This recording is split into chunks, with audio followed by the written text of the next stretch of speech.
Olha, agora nós vamos viajar para perto aqui da nossa região. Ó, tem dinheiro sobrando aí. Pega lá. Vamos viajar para perto da nossa região. Vamos até a região ali dos Campos Gerais, cidade de Carambeí. O Rudinei Vieira tá lá. Rudinei, primeiro, boa tarde. Obrigado por trazer informação pra gente. Ele foi fazer a reportagem sobre uma jovem que desapareceu por uma semana. E quando foi encontrada morta. O Rudy, agora é o seguinte, a última vez que ela foi vista, estava junto com 2 homens e uma mulher. Essas pessoas teriam algum envolvimento com esse desaparecimento? Nós estamos falando mais uma vez de um feminicídio. Muito boa tarde, seja bem-vindo, meu amigo. Boa tarde, Riva. Boa tarde para todo mundo acompanhando aqui o nosso BG, o nosso Balanço Geral. Pois é, a gente, como você disse, veio até a cidade de Carambeí porque esse caso mobilizou toda a cidade, Riva. A jovem Ana Luísa Lopes, apenas 18 anos, saiu de casa dizendo para a mãe que ia até uma padaria comprar ali pão e tudo mais para tomar o café da tarde. No meio do caminho, ela então encontra algumas pessoas. Como você disse, 2 homens e uma mulher. Os 4, então, vão até um estabelecimento comercial, um barzinho que fica próximo à casa deles. Já era perto das 6 horas da tarde. A última vez que Ana Luísa Lopes foi vista com vida foi nesse local. Ela estava acompanhada dessas pessoas. Depois disso, a jovem some, desaparece, não deixa mais nenhum rastro. A família desesperada dá início a buscas pela jovem, divulga, compartilha nas redes sociais a foto dela, as vestimentas que ela usava no dia, os dados, a idade, tudo, desesperadamente. Uma busca desenfreada para encontrar essa menina com vida. Infelizmente, isso aconteceu uma semana depois, ela foi encontrada, só que não viva, Rivaroli, doutora Márcia, nossa audiência. Ana Luísa foi encontrada em um matagal, perto da escola onde ela estudava, com muitas marcas de violência física e praticamente sem roupa. Também havia sofrido violência sexual. Nós conversamos com a família que está desolada, arrasada, destruída, mas unidos, firmes e fortes para pedir justiça.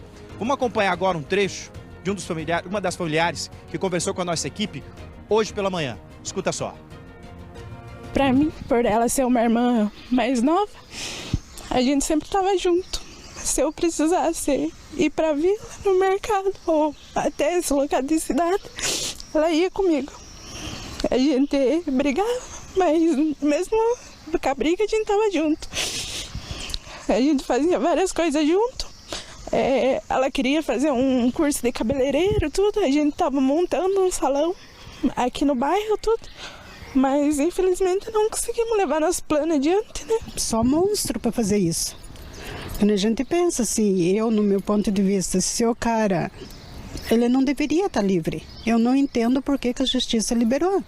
Porque tem muitos crimes que não é necessário a pessoa estar presa e a pessoa está lá até ter prova. E esse cara tem prova de tudo que fez e por que o juiz, a advogada, liberou em sair de tornozeleira. Foi um pedaço de mim que foi embora. Como pode ser eu que estou sofrendo, outra família pode sofrer. Sabe esse cara aí, Rivaroli, esse rapaz que a família se refere? É um homem chamado, já foi identificado como Leandro, ali no bairro onde a família mora, porque ele era vizinho da Ana Luísa. Ele é chamado de Batoré. Ele trabalhou junto com a Ana Luísa, então ela conhecia, tinha certa confiança, moravam na mesma rua. Ele foi identificado, foi considerado foragido porque era o principal suspeito do desaparecimento e da morte. E essa suspeita, de acordo com as investigações, com o decorrer das investigações, se confirmaram. Isso porque, Rivaroli, a mãe, ainda revoltada, disse para nossa equipe: que absurdo, um criminoso está nas ruas, solto, depois de ter cometido crimes. Puxamos a ficha completa desse rapaz. Já tem contra ele homicídio e tentativa também de estupro, outra tentativa. Então por isso ele estava sendo monitorado por uma tornozeleira eletrônica. Inclusive ajudou nas investigações da Polícia Civil, que tem certeza que Leandro foi o culpado pela morte, pelo assassinato e pelo estupro de Ana Luísa, de apenas 18 anos. Conversamos também com o delegado, olha só o que ele falou. O senhor acredita que o inquérito está bastante robusto e que tudo leva a crer que o Leandro cometeu esse crime? Sim, pela investigação, nós colocamos o Leandro no local do crime exatamente no horário que ele ocorreu, né? Então ali nós temos oportunidade do fato e isso é muito robusto durante o processo criminal em si. Então, em razão disso, acredito que o inquérito é mais do que suficiente para que o Ministério Público ali, utilizando os predicados legais, busque uma condenação. Além da violência sexual também, ela sofreu bastante violência física ali, né? Ela aparentava estar bastante machucada, tinha uma perfuração também que teria sido a causa da morte.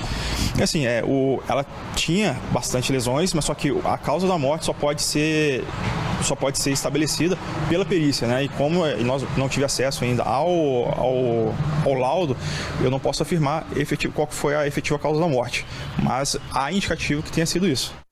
Meu Deus do céu. Agora, Rudinei, vem cá, Rudy. O que esse Leandro, o tal do Batoré, já tinha de relação com ela? Ele já insistia com essa menina de alguma forma, já cercava a vida dela de alguma maneira para que fizesse o que fez, como diz a polícia, e garante que foi ele? Que a família fala desse Batoré?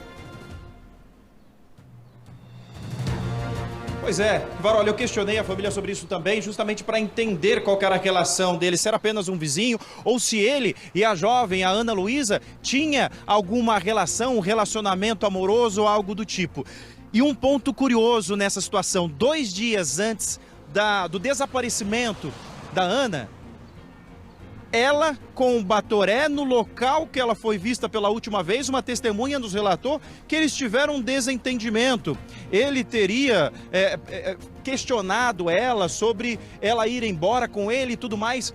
E pelo que eu pude perceber, ele talvez ali nutria algum sentimento por ela. Se era correspondido ou não, eu perguntei para os familiares.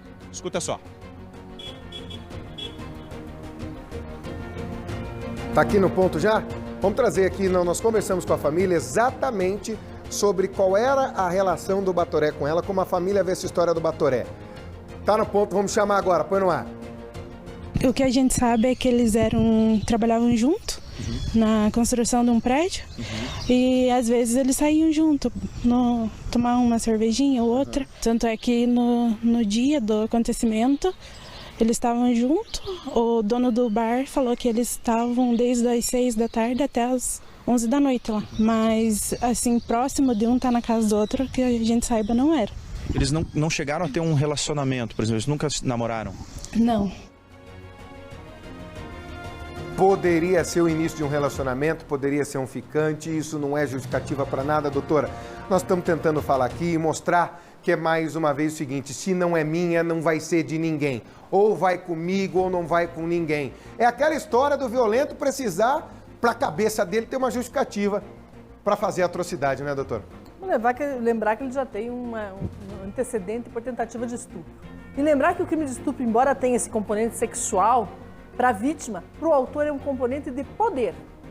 Ele diz, eu posso dispor do seu corpo como eu quiser. Eu domino. Não é o prazer sexual é secundário nesse momento. É dizer que ele tem o poder de fazer com ela o que ele quer. Porque não é um ato de amor, não é um ato de carinho, não. É um ato só de poder. Aí, a partir do momento que ele faz isso, numa cidade pacata, tendo sido visto com ela, ela deve ter dito, olha, eu vou denunciar você. E aí, nesse momento, ele decide por matá-la. Porque aí ele elimina a principal testemunha contra ele. Só que não vai dar resultado. Principal e única testemunha, no caso, né, quando pega, assim, da situação em si, que é ela. E é um crime que deixa absolutas marcas. E a mulher tem que lutar por justiça quando isso acontece com ela. Sempre. Sempre. Rudinei, o desenho dessa história tá bem claro, tá bem nítido, né? Tá colorido até. Né? É alguém que recebeu ou não, que faz o que fez nessa situação de poder, e eu não estou dizendo aqui que seja o Batoré ou não, quem está dizendo é a polícia, que faz o que fez para dizer que ele poderia mandar e comandava, e o poder era dele, e na sequência mata. É algo que deveria ser anormal, mas não é o que acontece por aí. Nós estamos falando de um crime... Vai embora, vai lá. Pois é, Riva, a gente está falando de um crime absurdo, um crime bárbaro, né? Uma jovem cheia de vida, apenas 18 anos.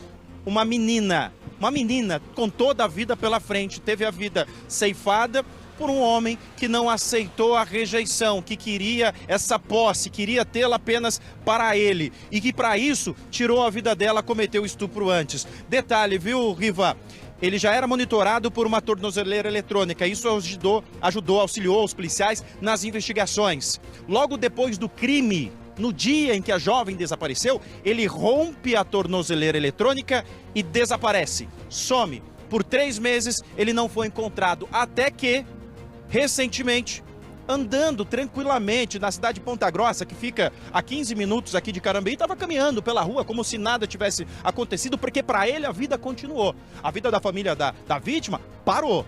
A dele continuou. Foi para Ponta Grossa e numa abordagem de rotina padrão da Polícia Militar, ele então foi parado, pego o documento dele, quando se jogou no sistema, tinha lá já um mandado de prisão contra ele. Nesse momento, ele está preso na cadeia pública de Ponta Grossa, aguardando então todos os trâmites judiciais, os trâmites que a justiça pede, né? Ele aguarda agora audiência de instrução.